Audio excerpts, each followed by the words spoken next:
এই পৃথিবীতে গাড়ি দুর্ঘটনার কমতি নেই।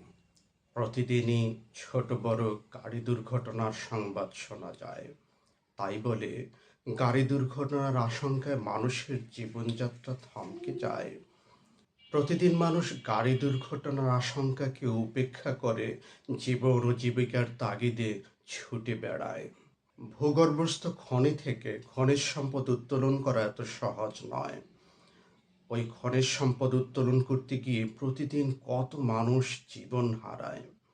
তাই বলে কি খনিজ সম্পদ উত্তোলন এই পৃথিবীতে বন্ধ হয়ে যায়? প্রতিদিন মানুষ নতুন নতুন খনিজ সম্পদের সন্ধানে ঝুঁকিপূর্ণ অভিযানে নেমে যায়। যুদ্ধে জয় কিংবা পরাজয় সুনিশ্চিত নয়। মানুষ জীবনকে বাজি রেখে যুদ্ধ চালিয়ে যায়। তাই বলে কি জীবনের আশঙ্কায় মানুষ সৈনিক জীবন থেকে পালিয়ে যায়? এই পৃথিবীতে প্রতিদিন কত মানুষ শুধু যুদ্ধের প্রস্তুতি নিয়েই এগিয়ে যায়। আপনি জানেন কি প্রতিদিন মানুষ যা আশঙ্কা করে, যা ভয় পায়, তার অধিকাংশই কল্পনায় থেকে যায়। গবেষণায় দেখা গিয়েছে যা মানুষ আশঙ্কা করে, ভয় পায়, তার 85 থেকে 90% কল্পনায় থেকে যায়, যা বাস্তবে ঘটার নয়।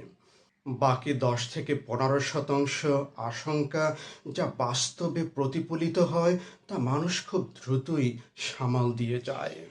প্রকৃতপক্ষে আমাদের জীবনের বড় ভীতিগুলোই অবাস্তব থেকে যায়।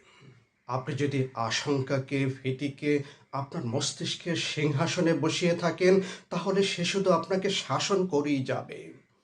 আর আপনি যদি সাহসকে আপনার মস্তিষ্কের সিংহাসনে বসিয়ে থাকেন, সে শুধু আপনাকে বিজয়ের বাণী শোনাবে। মনে রাখবেন, আশঙ্কা, ভীতি আপনার ভবিষ্যতের সমস্যাকে দূর করে না, বরং বর্তমানের সুখ এবং শান্তিকে ধ্বংস করে। আশঙ্কা বা ভয়ের দোহাই আমাদের নতুন নতুন স্বপ্ন দেখার দরজাকে বন্ধ করে দেয়। আর আমরা যদি সাহস করে এগিয়ে যাই, তাহলে আমরা জীবনে নতুন নতুন অধ্যায় রচনা করে যাই।